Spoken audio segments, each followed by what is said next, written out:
For 5 long years, an Italian man suffered mysterious headaches that doctors couldn't explain. A constant, pulsing pain behind his right temple. During 2011 New Year's celebrations, a stray .22 caliber bullet flew through the air, but nobody realized it had hit anyone in the crowd.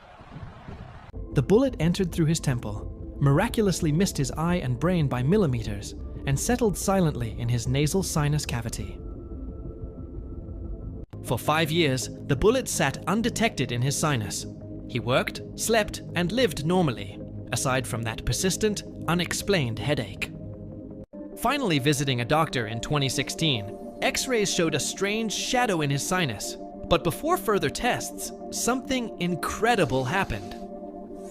As the doctor watched, the man sneezed violently, and a flattened .22 caliber bullet shot from his nostril, clattering onto the floor.